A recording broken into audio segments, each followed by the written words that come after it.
Some people became emotionally independent far too early, not because they wanted to, but because life taught them that needing people was dangerous. So they adapted. Quietly, they learned how to handle things alone, how to stay calm alone, how to struggle privately, how to stop expecting comfort from other people. And after enough time, that survival strategy became their personality. Most people don't notice when this starts happening because emotional independence is usually praised, especially in adults, especially in men. People admire the person who never asks for help, who handles pressure well, who stays composed, who doesn't need anyone emotionally. From the outside, that looks strong, but sometimes it's just someone who stopped believing it was safe to rely on people. A lot of emotionally independent people were once emotionally disappointed people. People who learned early that vulnerability didn't always lead to comfort. Sometimes it led to rejection, or criticism, or emotional neglect, or silence. So eventually, they stopped reaching outward emotionally. Not dramatically, gradually.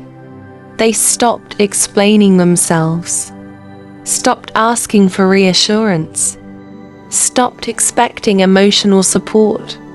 And over time, they became the kind of person who says things like, "I'll handle it myself," even when they're exhausted, even when they're overwhelmed, even when they secretly wish someone would notice they're struggling. But emotional independence creates a strange contradiction. You become capable, but lonely, reliable, but emotionally isolated. You become good at surviving life alone, but terrible at feeling emotionally safe with people. And eventually, you stop knowing the difference between peace and emotional distance. That's what happens when independence is built from survival instead of confidence. Because real confidence still allows connection. Real confidence still allows vulnerability. But survival independence usually comes from self-protection. It says, don't expect too much. Don't depend on people. Handle it yourself. Don't let anyone disappoint you again. And if those thoughts repeat for enough years, they stop sounding defensive. They start sounding normal. That's why many emotionally independent people don't realize they're emotionally isolated.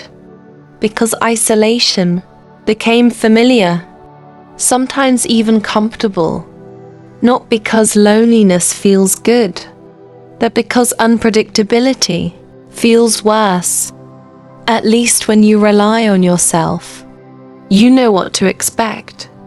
No disappointment, no emotional uncertainty, no feeling misunderstood.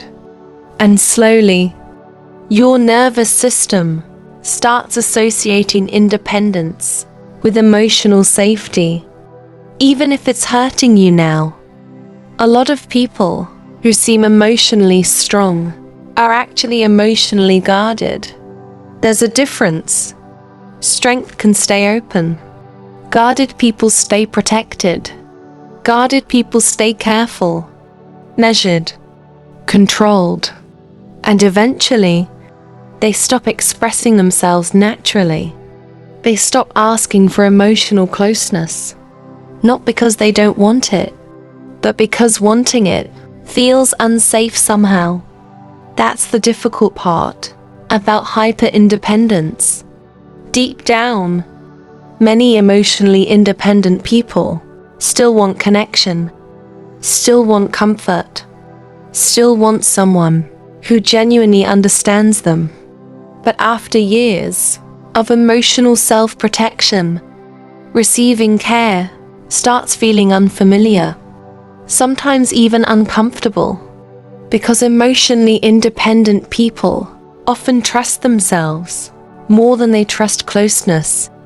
And eventually, they become the person everyone relies on, while secretly feeling like they have nobody they can fully rely on themselves.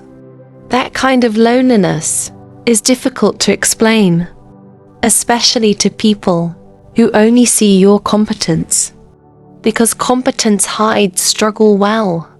Functionality hides exhaustion well.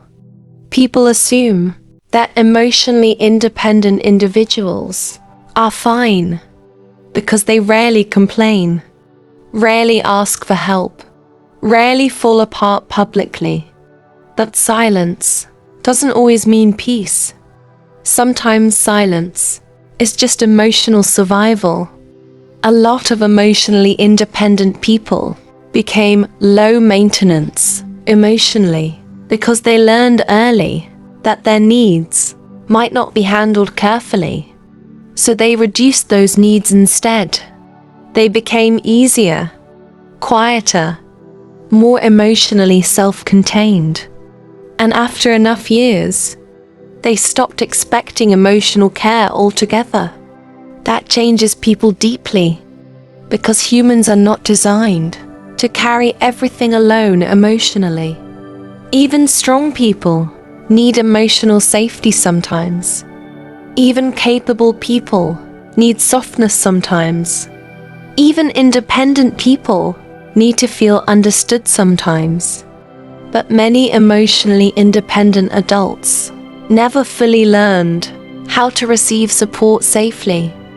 So instead, they intellectualize emotions, suppress emotions, distract themselves from emotions, or isolate themselves emotionally without realizing it.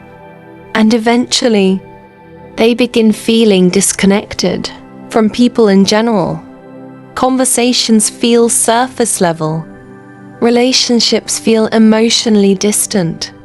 Intimacy feels complicated because emotional closeness requires trust, and trust becomes difficult when your nervous system learned to survive through self-reliance.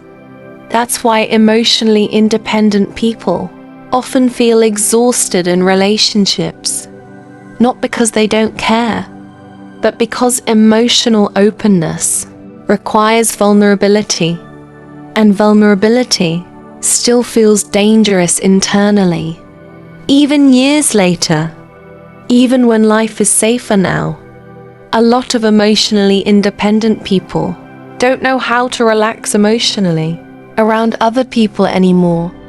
They know how to perform normally, how to function normally, how to communicate normally, but internally, they stay alert, careful, prepared, because part of them still expects emotional disappointment, even in healthy situations. That's why reassurance sometimes doesn't fully reach them, because survival patterns don't disappear instantly. Just because someone loves you now, your body remembers what your mind tries to move past. And people who became independent too early often learned to associate closeness with emotional risk. So even when they want intimacy, another part of them pulls away automatically, not because they don't care, but because caring deeply once became painful. That creates a strange kind of loneliness. The loneliness of being emotionally surrounded, but internally guarded. The loneliness of being understood logically, but not emotionally felt. And eventually, many emotionally independent people become exhausted from carrying themselves constantly, because self-protection requires energy, Emotional guarding requires energy. Suppressing needs requires energy. And after enough years, that exhaustion becomes part of your personality too. You become quieter, more detached, more emotionally distant, not because you naturally are that way, but because survival slowly trained you to become emotionally self-contained. And eventually, you stop asking yourself what you actually need emotionally. You only ask yourself what you can handle. That changes the way people live, because survival-focused people usually prioritize endurance over emotional fulfillment. They focus on getting through life, managing life, controlling life, but not fully experiencing life emotionally. And over time, that emotional numbness starts spreading quietly into relationships, into friendships, into self-worth, into the way you experience happiness itself. Because emotional suppression doesn't only block pain, eventually, it blocks connection too. That's why some emotionally independent people struggle to fully enjoy peaceful moments. Their nervous system became too familiar with tension, too familiar with self-protection, too familiar with emotional isolation, and peace itself starts feeling unfamiliar, sometimes even uncomfortable. That's the hidden cost of becoming emotionally independent too early. You survive, but survival slowly becomes identity. And eventually, you forget what emotional safety was supposed to feel like. But maybe healing doesn't begin by becoming less independent. Maybe it begins by realizing you were never supposed to carry everything alone forever. Maybe healing begins the moment you stop confusing self-protection with emotional freedom. Because there's a difference. Protecting yourself can keep you alive emotionally, but eventually, real healing requires feeling safe enough to soften again, safe enough to trust again, safe enough to be emotionally honest again. And for many people, that's the hardest part. Not surviving alone, but believing they no longer have to. Some thoughts only become visible when everything becomes quiet enough to hear yourself honestly. And sometimes, writing becomes the first place where emotional honesty finally feels safe again. If you need a place to start, there's more in the description. And maybe the strongest people are not the ones who never needed anyone. Maybe they're the ones who finally learned they don't have to survive alone forever.